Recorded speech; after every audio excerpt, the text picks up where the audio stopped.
Selamat pagi, Assalamualaikum warahmatullahi wabarakatuh. Baik, rekan-rekan, kita lanjutkan untuk pagi ini terkait dengan restrukturisasi keuangan. Ini adalah di sesi ke-6 ya, sesi ke-6. Em, Sesi ini mau melanjutkan sebetulnya dari minggu lalu ya. Kalau minggu lalu kita sudah mencoba metode discounted cash flow untuk mengukur value dari perusahaan gitu ya. Nah, ini ada beberapa item yang perlu kita pahami terkait dengan growth dan terminal value.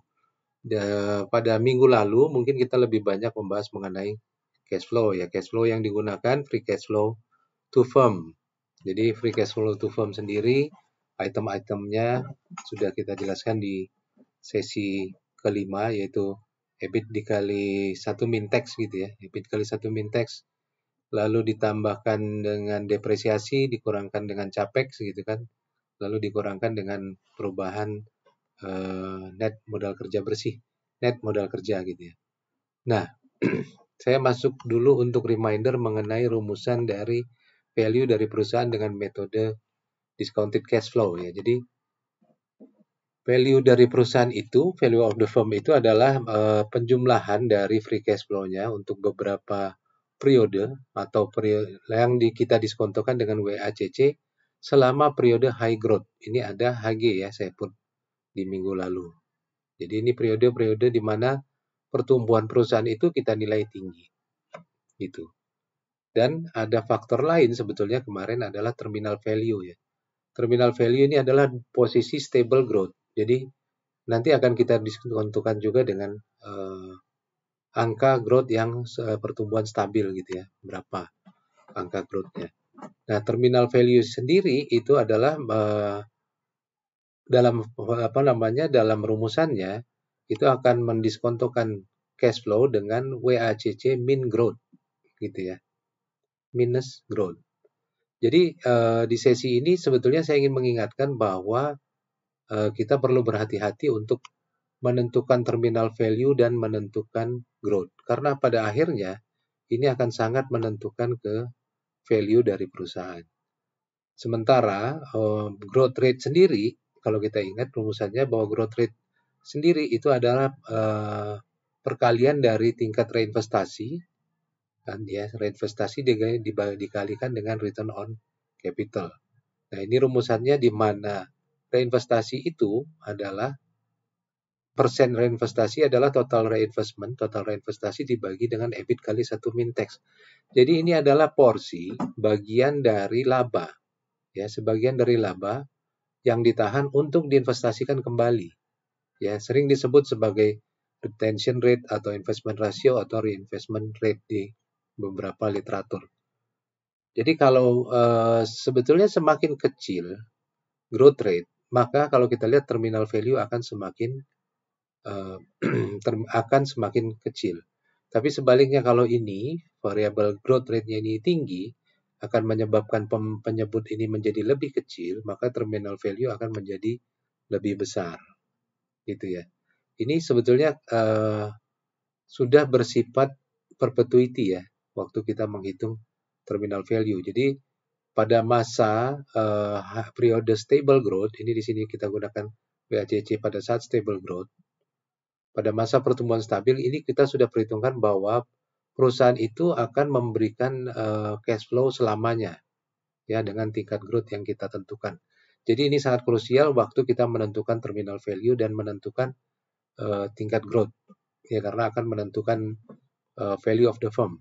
Sangat besar pengaruhnya kepada value of the firm. Jadi teman-teman mesti paham bahwa dalam melakukan valuasi itu tidak saja kita menggunakan angka-angka ya, angka-angka yang tersedia, tapi juga harus dilakukan judgement. Jadi judgement itu sendiri penting gitu ya, penting seperti dalam hal ini, seperti misalnya dalam menentukan tingkat growth dan jadi angka itu tidak mutlak, tapi penting waktu kita menentukan judgement, menentukan berapa tingkat growth yang diinginkan. Baik. Nah, teman-teman juga mesti paham bahwa mungkin dari sisi keuangan gitu ya, finance, akan memandang neraca akuntansi itu agak sedikit berbeda gitu ya, agak berbeda, di mana kalau menurut finance, ini kalau kita lihat aset dan liabilities gitu ya, misalnya di secara akuntansi ini disebut dengan hutang gitu ya, kita mungkin lebih menyebutnya ke uang yang dipinjam, karena kita akan memperhitungkan bunga gitu ya. Lalu equity ini kita akan sebut sebagai dana miliknya pemilik gitu ya, dana pemilik ya, modal dari pemilik.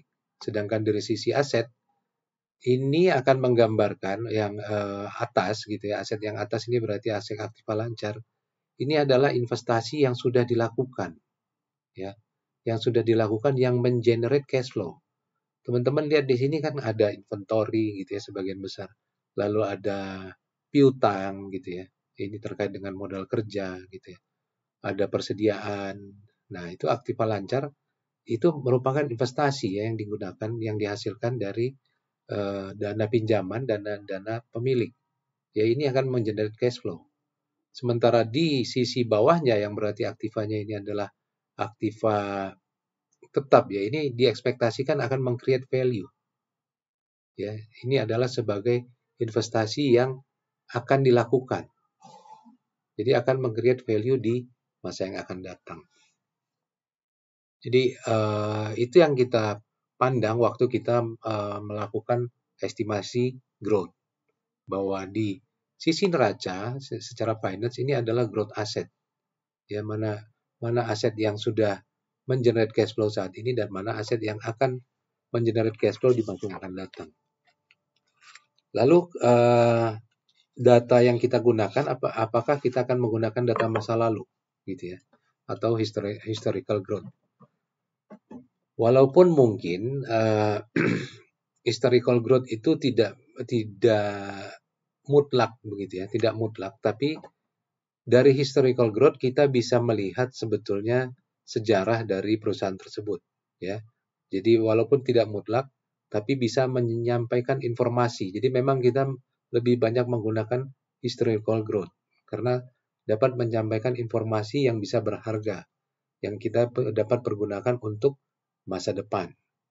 Ya, jadi memang datanya kita masih menggunakan historical growth gitu ya untuk pertumbuhan stabil.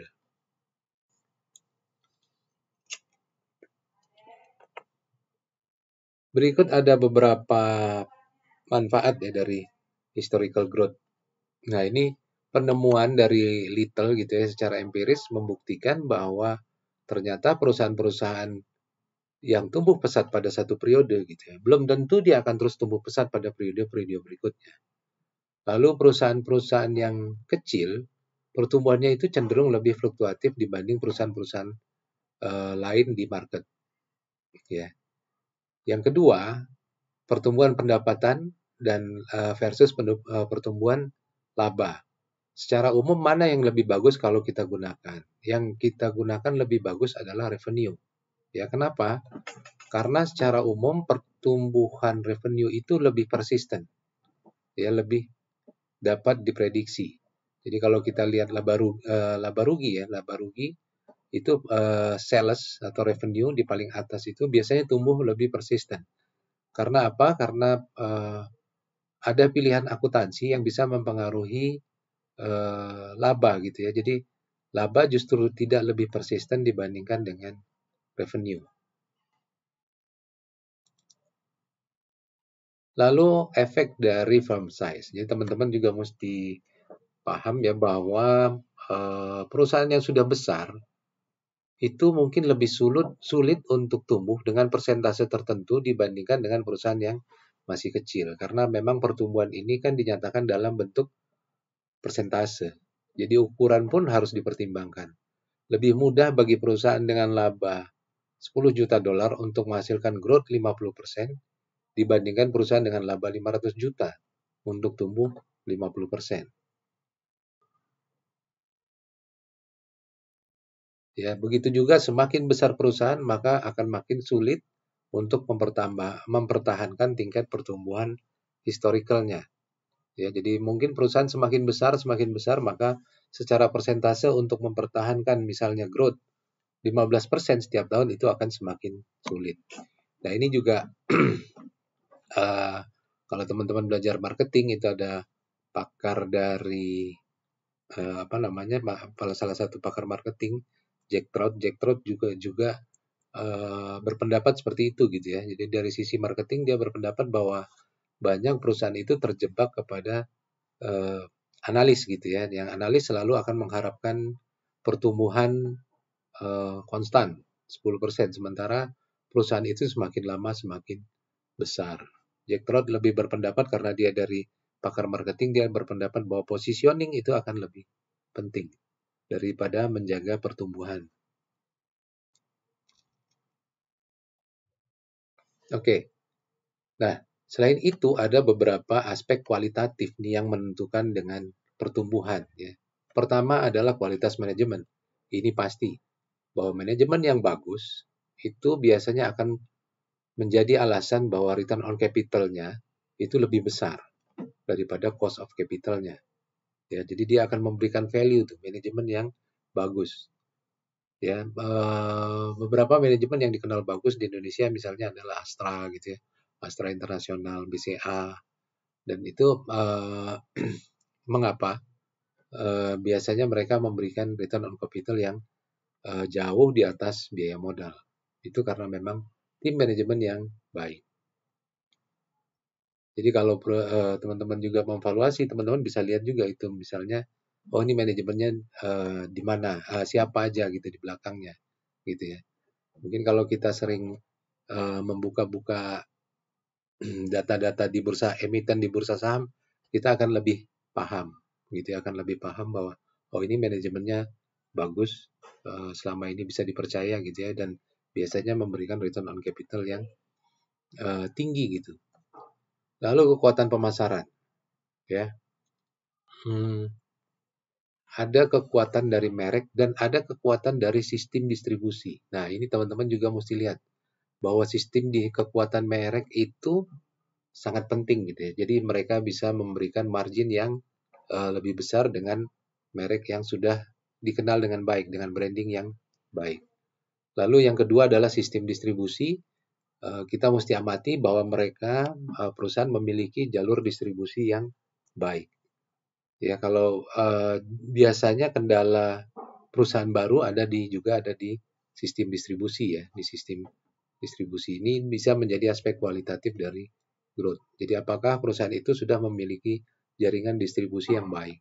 Biasanya perusahaan-perusahaan FMCG itu punya jaringan distribusi yang sangat luas dan sangat baik ya, seperti grup Indomaret, Indofood gitu ya, FMCG lah, rokok gitu ya, Gudang Garam atau Jarum Super, lalu biasanya mereka sudah memiliki sistem distribusi yang sangat baik. Lalu tingkat reinvestasi. Nah, reinvestasi ini penting karena sebagaimana rumusan tadi, bahwa ini adalah bagian dari laba yang ditahan gitu ya, ditahan dan diinvestasikan kembali ke dalam perusahaan. Ya, jadi kalau perusahaannya menginvestasikan kembali ke dalam perusahaan ya, baik itu dalam bentuk akuisisi, penelitian pengembangan, dalam hal pemasaran dan distribusi, maka ini bisa menjadi hal yang mendorong untuk tumbuh.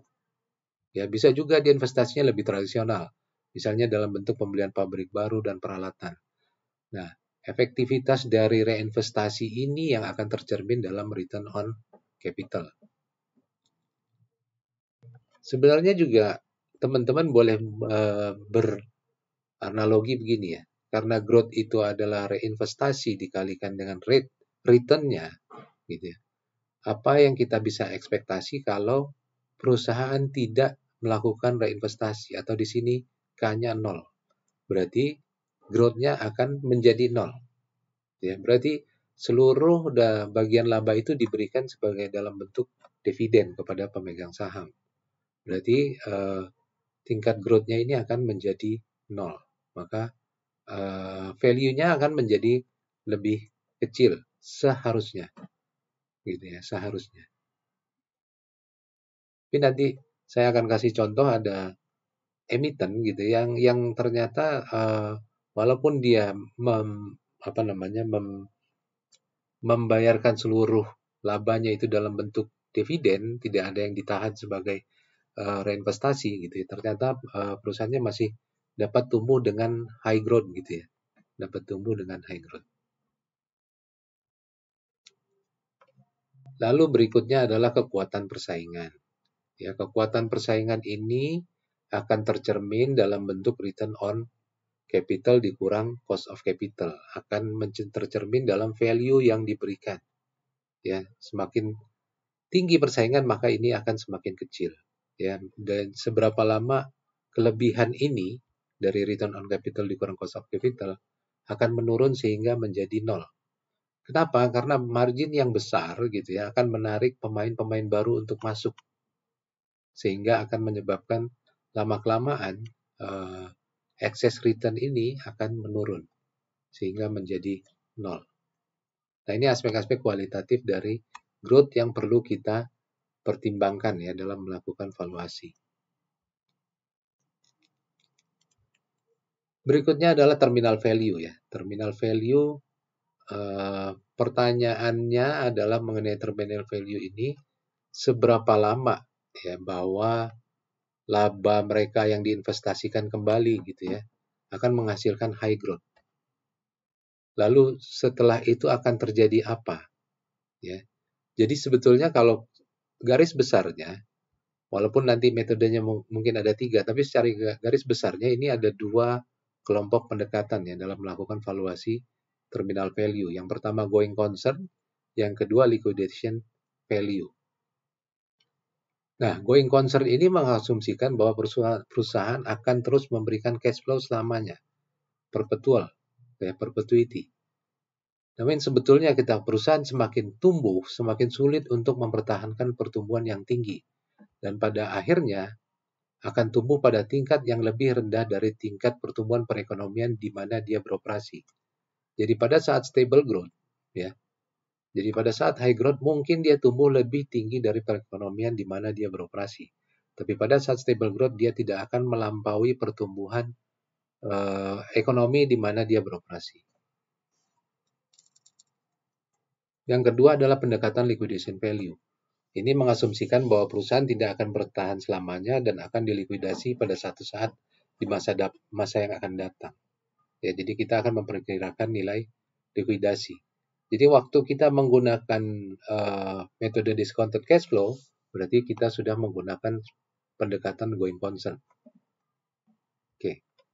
Nah, ini kalau kita bagi secara detail, yang pertama, ya ini ada 3 sebetulnya. Yang pertama adalah pendekatan likuidasi, jadi mengasumsikan bahwa perusahaan akan berhenti di satu waktu di masa yang akan datang, gitu ya. Jadi kita memperkirakan nilai likuidasi. Nah, nilai likuidasi itu kita ukur dengan nilai buku dari aset di berapa tahun ke depan, perkiraan kita, dikali dengan 1 ditambah tingkat inflasi, dan dipangkatkan dengan rata-rata umur dari aset. Jadi sebuah aset yang mempunyai nilai 10 tahun mendatang itu 2 miliar gitu ya. Lalu dengan tingkat inflasi 3%, ya, dan memiliki umur aset itu biasanya 5 tahun, diperkirakan nilainya adalah sebesar 2,32 miliar dolar. Ya, ini expected liquidation value-nya. Tapi cara ini sebetulnya memiliki kelemahan karena hanya berdasarkan nilai buku akuntansi, tidak mencerminkan kekuatan menghasilkan cash flow, ya, menghasilkan pendapatan. Ya, jadi alternatifnya liquidation value ini adalah dengan memperkirakan cash flow yang diharapkan. Ya, kita akan present value kan cash flow secara rutin, gitu ya, secara rutin selama beberapa tahun. Jadi dan kita diskontokan dengan diskontokan dengan cost of capital. Di sini dicontohkan bahwa suatu aset yang bisa menghasilkan cash flow 400 juta ya bersih, atau EBIT kali 1 Mintax-nya ini bersih sebesar 400 juta per tahun selama 15 tahun, ya, dengan cost of capital 10%, maka perkiraan nilai likuidasinya adalah 3,04 miliar dolar. Ini saya gambarkan rumusan untuk perhitungan present value dari anuitas gitu ya, selama beberapa tahun. Dan kita bisa langsung menggunakan tabel. Tabelnya ini juga saya masukkan ada di halaman terakhir ya, di lampiran ya, tabel present value anuitas dari 15 tahun. Coba kita lihat contoh tabelnya ini. Di lampiran saya masukkan ini tabelnya present value dari suku bunga 15%, cash flow dengan suku bunga 10%, dan jangka waktu 15 tahun ya. Ini adalah 7,606 kali. Jadi kalau kita kalikan tadi, ini 400 dikali 7,606 itu adalah 3,3042 gitu ya, 3,042 miliar dolar. Lalu yang berikutnya adalah multiple approach ya. Multiple approach ini jarang digunakan karena angkanya itu sebetulnya relatif ya, menggunakan perbandingan. Perbandingan menerapkan kelipatan nilai perusahaan itu kepada laba gitu ya, atau pendapatan pada tahun tersebut ya. Jadi hanya membandingkan seperti ini. Misalnya sebuah perusahaan dengan pendapatan sebesar 6 miliar dolar 10 tahun lagi akan perkiraan terminal value-nya akan menjadi 12. Kalau kita hitung selama ini value to sales-nya itu kelipatan 2. Jadi hanya 6 dikali 2. Value-nya selama ini hanya 2 kali gitu ya, 2 kali dari sales. Jadi, sementara kalau untuk ekuitas menggunakan rasio harga per pendapatan atau price earning ratio. Jadi hanya membandingkan. Ini agak jarang digunakan. Lalu yang terakhir ini adalah model stable growth, bahwa asumsinya cash flow-nya akan tumbuh sebesar rate yang konstan gitu ya. Rate yang konstan. Ini sudah kita gunakan ya di discounted cash flow, di mana terminal value itu adalah free cash flow to firm dibagi dengan cost of capital dikurang growth rate. Ini estimasi catatan dalam melakukan estimasi terminal value. Nah, sekarang kita masuk mengenai growth ya. Growth ini ada dua kan tadi ya. Ada high growth, ada periode high growth, ada periode stable growth. Nah, ini di-remind lagi bahwa perubahan kecil dalam stable growth bisa mengubah terminal value secara signifikan. Tapi pada saat stable growth tidak ada perusahaan yang bisa tumbuh lebih tinggi dari pertumbuhan tingkat perekonomian di mana dia berada. Jadi ada beberapa batasan, ya, ada constraint nih mengenai stable growth. Yang pertama adalah lokasi di mana perusahaan beroperasi. Kalau dia perusahaan domestik, maka stable growth-nya akan dibatasi oleh pertumbuhan ekonomi domestik. Kalau dia perusahaan multinasional, maka pertumbuhannya akan dibatasi oleh pertumbuhan ekonomi multinasional. Ya, jadi ini acuannya di mana lokasi dia beroperasi. Yang kedua adalah pertumbuhan nominal atau kita menggunakan pertumbuhan real. Jadi seperti halnya suku bunga gitu ya. Stable growth ini juga mempertimbangkan apakah pertumbuhannya itu secara nominal atau secara real. Biasanya pertumbuhan real itu akan lebih rendah dari pertumbuhan nominal. Ya, karena di dalam pertumbuhan nominal itu kan ada faktor inflasi dan lain-lain gitu ya. Ada noise gitu yang bisa berpengaruh. Tapi realnya mungkin tidak sebesar itu. Jadi pada pertumbuhan real seharusnya lebih rendah dari pertumbuhan nominal.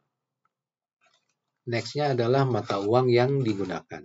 Ya, ini juga berkaitan dengan di mana perusahaan beroperasi. Kalau perusahaan beroperasi di negara dengan mata uang yang tingkat inflasinya tinggi, maka stable growth-nya juga akan jauh lebih tinggi dibandingkan dengan perusahaan yang beroperasi di negara yang mata uangnya tingkat inflasinya lebih rendah gitu ya. Jadi itu akan berpengaruh mata uang yang digunakan. Pada saat dia mata uang di negara itu berkaitan dengan inflasi yang tinggi, maka stable growth-nya juga harusnya jauh lebih tinggi. Nah,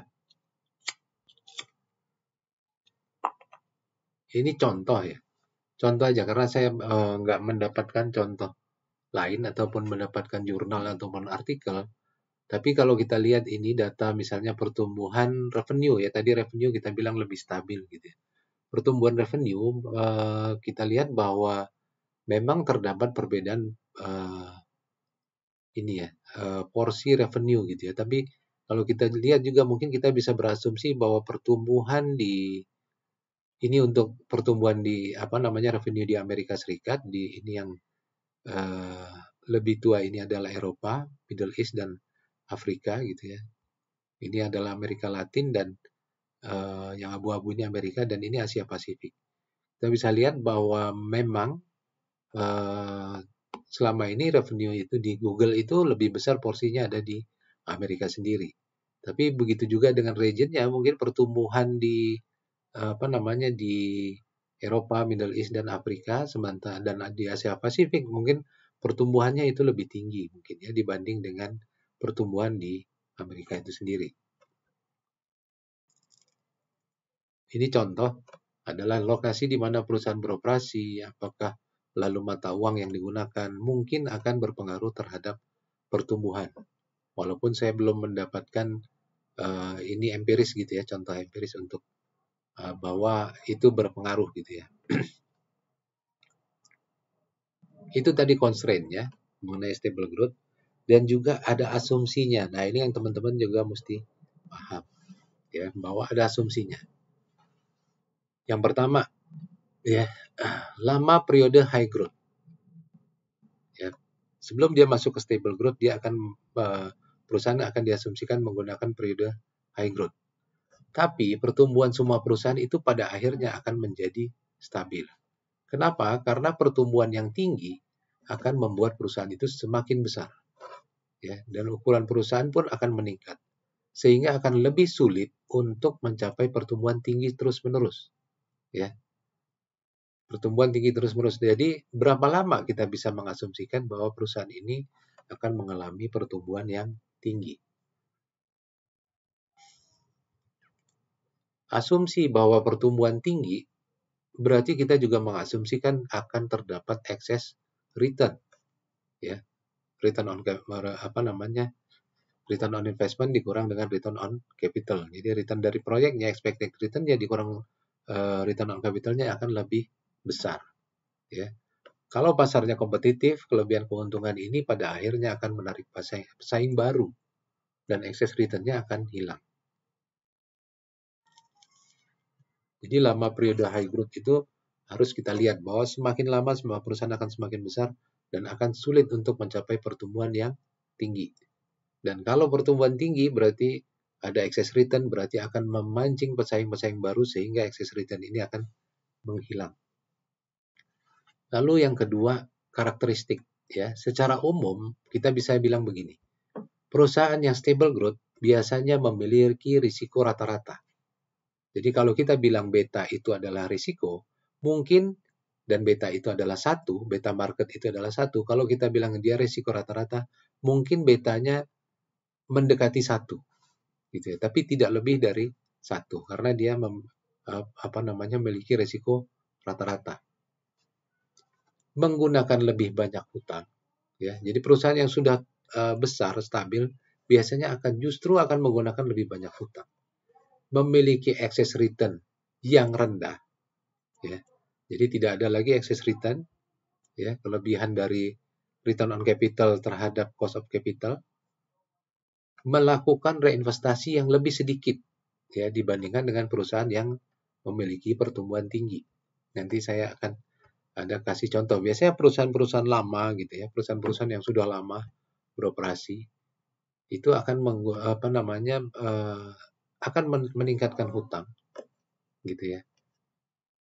Dan mulai sedikit melakukan reinvestasi. Jadi lebih banyak untuk membagikan dividen. Lalu cost of equity. Nah, ini berkaitan dengan risiko ya, risiko ekuitas. Ketika melihat cost of equity perusahaan dengan pertumbuhan tinggi, cenderung lebih terekspos pada risiko pasar. yang berarti dia memiliki beta yang lebih tinggi dibanding perusahaan-perusahaan yang memiliki stable growth. Lalu return project. Perusahaan dengan pertumbuhan tinggi cenderung memiliki return on capital yang tinggi dan memperoleh excess return. Sementara pada perusahaan yang dengan pertumbuhan stabil akan sulit untuk mempertahankan excess return. Nah, debt ratio dan cost of debt. Perusahaan dengan pertumbuhan tinggi cenderung lebih sedikit menggunakan hutang dibandingkan perusahaan dengan pertumbuhan stabil. Jadi ketika perusahaan itu sudah matang gitu ya, kapasitas berhutang mereka meningkat. Jadi mereka akan biasanya meningkatkan hutang. Ya, jadi saat melakukan valuasi ini akan merubah rasio hutang yang kita gunakan untuk menghitung cost of capital. Yang keenam, reinvestment rate. Perusahaan yang stabil cenderung untuk melakukan lebih sedikit reinvestasi dibandingkan perusahaan yang high growth. Ya, sehingga dampak pertumbuhannya juga akan lebih rendah. Jadi pada saat pertumbuhan stabil, reinvestment rate-nya akan lebih rendah gitu ya. Apalagi mungkin reinvestment rate-nya sudah nol gitu ya, seluruhnya dibagikan sebagai dividen. Maka kita tidak mengharapkan adanya growth gitu ya. Lalu ada skenario transisi ya. Ada 2 fase, 3 fase dan dua stage, 3 stage dan end stage. Skenario pertama ini 2 stage, perusahaan mempertahankan pertumbuhan tinggi untuk jangka waktu tertentu, kemudian menjadi stabil secara tiba-tiba. Ini adalah model 2 tahap. Kalau model 3 tahap, dia akan mengalami transisi. Jadi dia mempertahankan pertumbuhan tinggi untuk satu periode, kemudian transisi, dan bertahap menjadi tingkat pertumbuhan stabil. Ini model 3 stage. Ada lagi model end stage di mana karakteristiknya perusahaan ini akan berubah-ubah gitu ya dari awal sampai pertumbuhan stabil gitu ya. Nah, ini kita bisa anggap sebagai model end stage.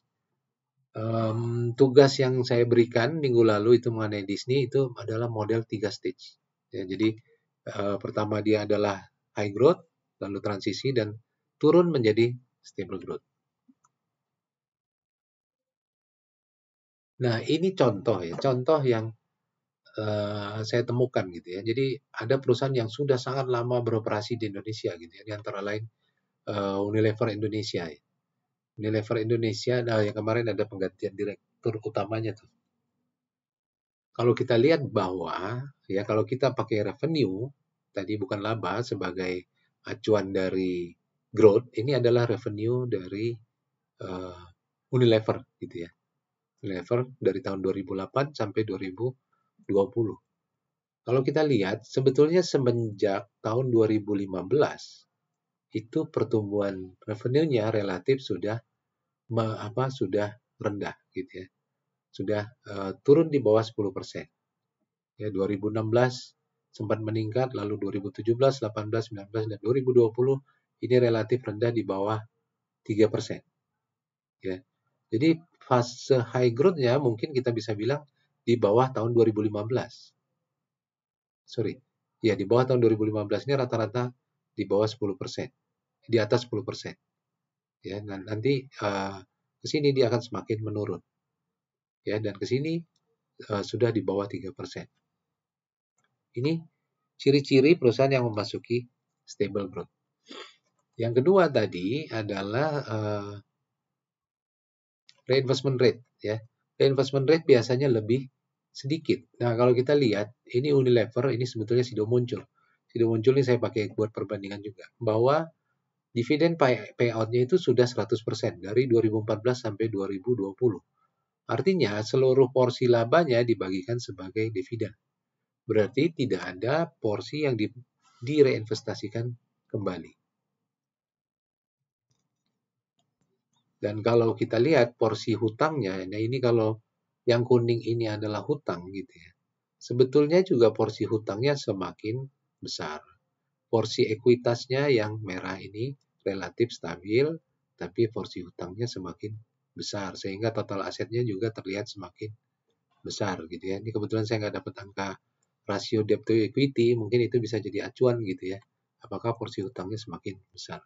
Tapi kalau lihat grafik ini sebetulnya porsi hutangnya itu semakin tumbuh. Dan ini tambahan aja, sebetulnya profit marginnya itu relatif stabil ya. Dari tahun 2011 sampai tahun 2021. Ini catatan yang saya lihat bahwa data Septembernya, nilai buku asetnya itu 18,9 triliun. Ya. Sementara market cap-nya berarti jumlah saham beredar dikali harga saham saat itu sudah mencapai 151,8 triliun. Ya, dengan price to book value. Jadi harga saham dibagi harga nominal saham, harga saham di pasar dibagi dengan nilai nominalnya itu sudah mencapai 28,22 kali. Jadi sudah sangat tinggi gitu ya. Sudah sangat besar. Dan wajar bahwa perusahaan akan sulit untuk mempertahankan periode high growth. Ya, dan mungkin akan bertahan di stable growth. Ini contoh di Unilever Indonesia. Nah, kalau tadi stable growth, sebetulnya kita perlu juga memperhatikan sebetulnya apa sih faktor dari high growth. Ya, faktor-faktor dari high growth. Ini saya ingin sampaikan bahwa faktor dari high growth, ya ini menurut Damodaran, yang pertama adalah ukuran perusahaan, adalah firm size. Ya, perusahaan yang kecil kemungkinan lebih besar untuk memperoleh keuntungan berlebih dan mempertahankan excess return itu lebih lama dibandingkan perusahaan besar yang serupa. Ya, karena mereka memiliki lebih banyak ruang untuk berkembang dan potensi pasar yang lebih besar. Lalu yang kedua, growth existing dan excess return. Kalau perusahaan saat ini memperoleh return on capital yang tinggi, excess return yang tinggi, ya mungkin dia bisa mempertahankan kelebihan ini untuk beberapa periode mendatang. Ya, ini jadi pertimbangan. Jadi kalau dia pertumbuhan tinggi, biasanya dia akan memiliki pengembalian modal dan excess return yang tinggi. Dan itu mungkin akan bertahan selama beberapa periode mendatang. Nah, ini mungkin faktor yang paling penting. Yang ketiga adalah tingkat keberlanjutan, ya, high growth ini. Dan keunggulan kompetitif. Nah, ini kita sudah masuk ke manajemen strategik. Sebetulnya ada keunggulan kompetitif apa gitu ya, yang sehingga dia bisa mempertahankan high growth. Jadi waktu kita melakukan restrukturisasi pun, kita akan mencari faktor apa yang menyebabkan perusahaan itu memiliki keunggulan kompetitif apa ya, sehingga dia bisa menikmati high growth. Ya, kalau dia memiliki keunggulan kompetitif, maka itu akan ada hambatan masuk yang signifikan ya, barrier to entry dari perusahaan-perusahaan lain, sehingga dia bisa mempertahankan pertumbuhan yang tinggi untuk jangka waktu yang lama. Ini beberapa faktor dari high growth rate, tingkat pertumbuhan tinggi.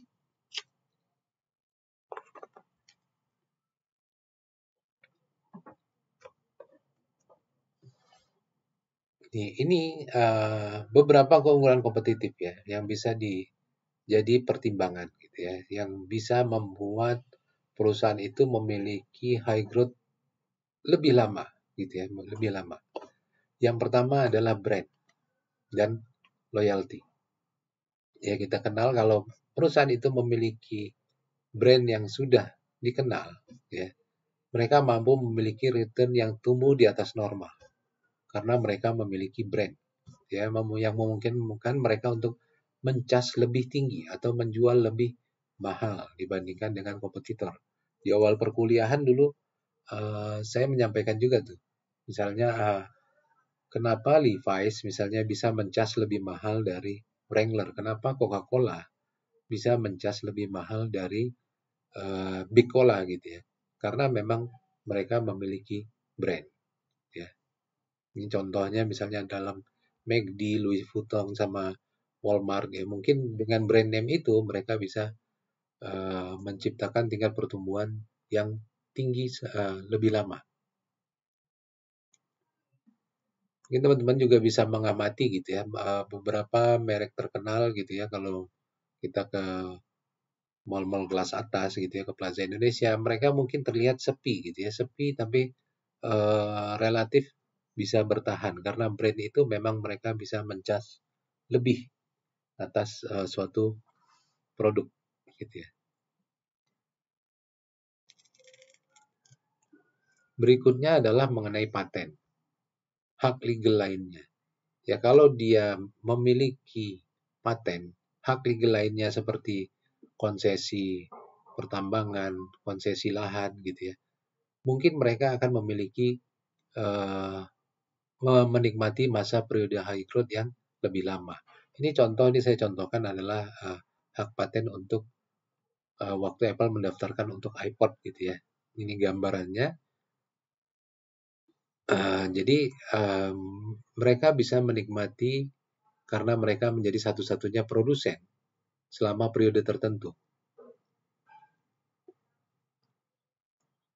Tapi paten ini jangan lupa bahwa paten juga sebetulnya tidak memberikan perlindungan terhadap kompetitor dalam memenuhi kebutuhan konsumen. Jadi mungkin saja nanti ada substitusi gitu yang bisa mengganggu hak paten.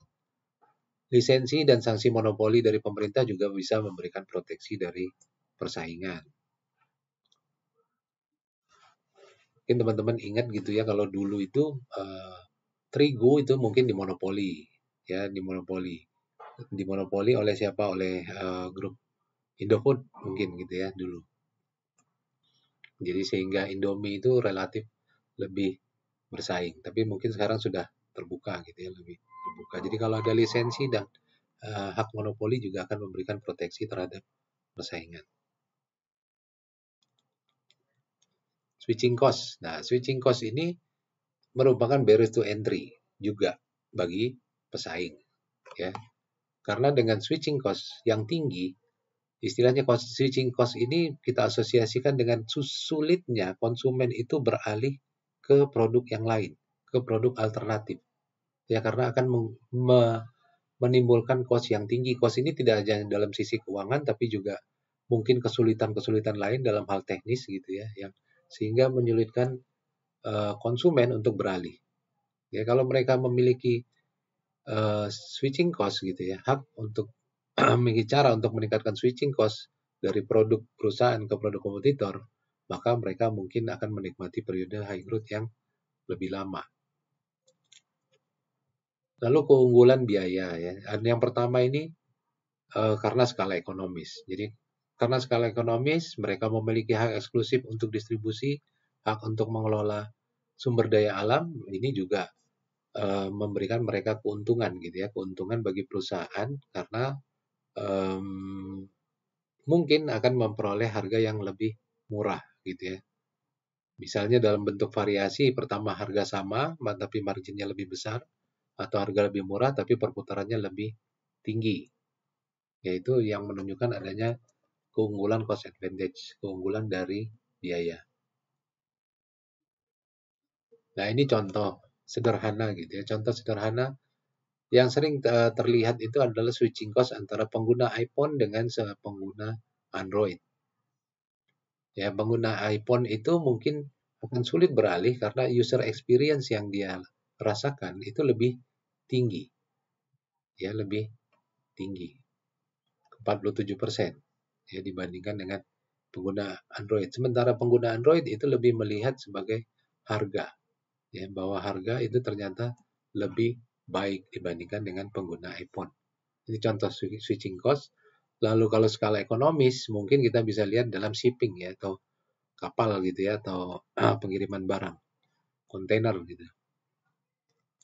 Bahwa skala yang lebih besar akan menghasilkan cost advantage. Misalnya ini tahun 1956, 1970, tanker itu ini ukurannya, tapi teusnya atau ukuran dari kontainernya per kapal itu berkisar antara 500 sampai 800. Tapi sejak tahun 2006 dengan ukuran yang mungkin 2 kali lipat, tapi teusnya ini daya angkutnya ini jauh lebih besar gitu ya, sampai hampir 15 kali lipat gitu ya. Hampir 15 kali lipat dari tahun yang dulu. Ini adalah keunggulan dari skala ekonomis. Nah, ini yang menarik teman-teman ya. Ini yang menarik, contoh yang menarik juga. Ini adalah kalau tadi kita bahas Sido muncul, Unilever ini adalah Sido muncul. Ya, Sido muncul ini produsen jamu gitu ya, atau herbal atau kalau kita lihat sebetulnya Sido muncul ini masih mengalami pertumbuhan high growth. Ya, kalau kita sama-sama bandingkan dengan revenue dari Unilever tadi. Unilever tadi pertumbuhannya relatif tinggal 2%, 3% dalam 3 tahun terakhir ya, dari tahun 2020 ke belakang gitu. Sementara Sido muncul masih menikmati pertumbuhan tinggi. Ya, 11%, 9% sampai 21%. Dividen payout-nya sendiri sebetulnya Sido muncul itu sejak 2019 2020 itu juga memberikan dividen yang besar. Ini artinya bahwa perusahaan relatif tidak melakukan reinvestasi lagi. Seluruhnya besar di dalam bentuk dividen, ya, dalam bentuk dividen. Tapi ternyata revenue-nya masih tumbuh tinggi. Dan kalau kita lihat juga rasio hutangnya, ya, debt to equity ratio-nya sebetulnya semakin rendah nih, relatif di bawah tahun 2023 Juni ini di bawah 10%. Jadi sudah masih relatif rendah. Jadi dia masih menikmati periode high growth. Ya, dan ini laba. Ya, jadi kalau kita lihat sebetulnya bandingkan misalnya dengan tadi Unilever, nilai buku asetnya ini 3,6 triliun. Ya, kalau kita bandingkan dengan Unilever tadi yang 18 triliun ya, 19 triliun ya, hampir 5 kali lipat gitu ya. 5 kali lipat. Tapi market cap-nya ini 151 triliun atau nilai saham 151 triliun, sementara ini baru 17,2 triliun. Ya, jadi puluhan kali lipat dari nilai asetnya sendiri. Price per book value-nya juga bahwa harga sahamnya saat ini dibandingkan nominalnya ini baru 5 kali. Sementara di Unilever tadi sudah mencapai 28 kali. Jadi teman-teman bisa lihat bahwa sebetulnya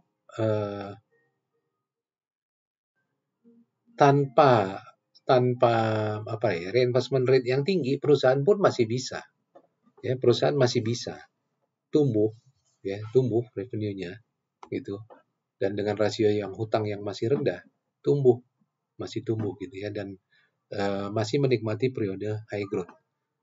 Ada artikel kecil, walaupun ini bukan jurnal gitu ya, bukan ini, tapi ada artikel kecil yang sempat saya baca bahwa Sido muncul ini memanfaatkan keunggulan bahan baku yang lebih murah dan adanya kenaikan harga jual, sehingga mereka masih bisa menikmati periode high growth. Ini linknya saya sampaikan di sini, mungkin coba kita buka ya.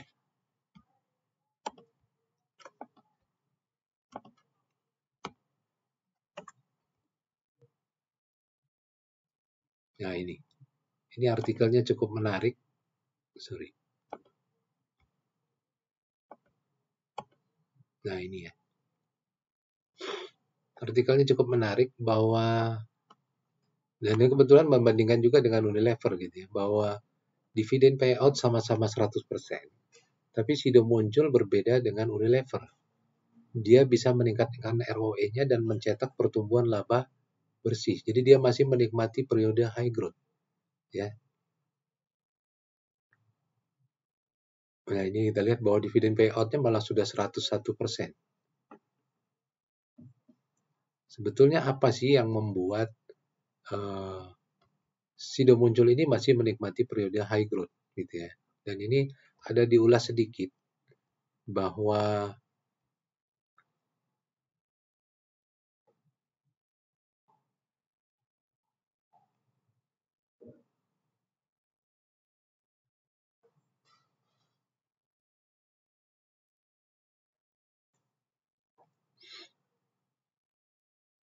ini capex-nya.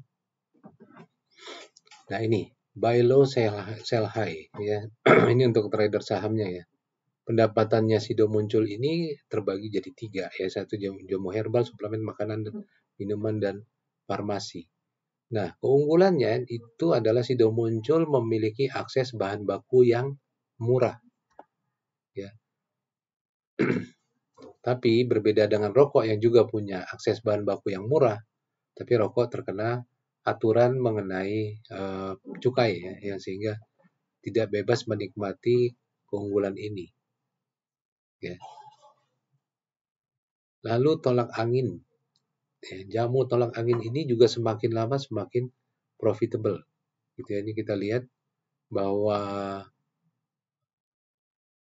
ROE-nya itu meningkat dari 16% sampai 36% ya. Net profit margin-nya meningkat dari 19% sampai dengan eh, peningkatan laba bersihnya gitu ya. ROE-nya meningkat dari 19 sampai 31. Dari mana? Sebetulnya kalau karena ini disebabkan peningkatan harga jual rata-rata dan efisiensi produksi. Ya, ini sebetulnya memberikan value bagi perusahaan. Efisiensi produksi dan peningkatan di harga jual rata-rata sehingga akan menghasilkan profitability booster. Nah, ini kenaikan harga jual ya. Kenaikan harga jual ini sudah meningkat menjadi 2.700 atau naik 8% ya. Tolak angin itu sudah meningkat 80%. Nah, dalam 5 tahun sudah meningkat 33,3%.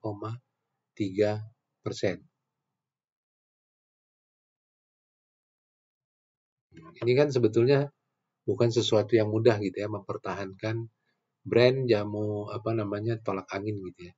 Tolak angin sehingga dia bisa meningkatkan harga jual. Nah, ini kan dengan brand loyalty yang dibangun sejak 1940, tidak heran produk jamu herbal market share-nya itu sudah muncul sangat dominan ya. Ini bisa mencapai 43% market share-nya.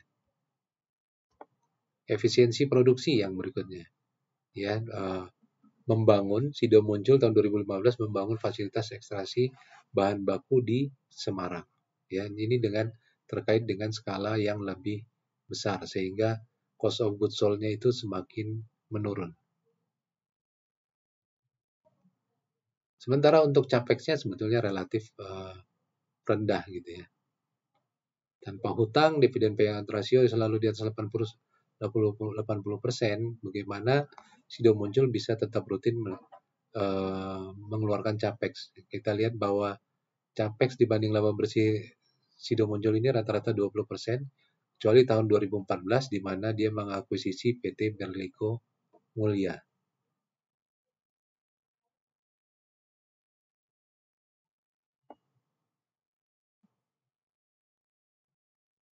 Jadi capexnya itu berkait dengan skala bisnis dan profil produk. Jadi ini kesimpulan dari artikel ini gitu ya, bahwa Sido muncul itu ternyata walaupun dividen payout-nya itu sudah 100%, ternyata pertumbuhannya tetap high growth. Dapatnya dari mana? Dapatnya dari keunggulan dalam mengakses bahan baku ya, dan adanya kenaikan harga jual gitu ya, efisiensi produksi juga sehingga akan apa namanya bisa meningkatkan margin yang diperoleh. Ini kapasitas produksinya sendiri juga meningkat gitu ya.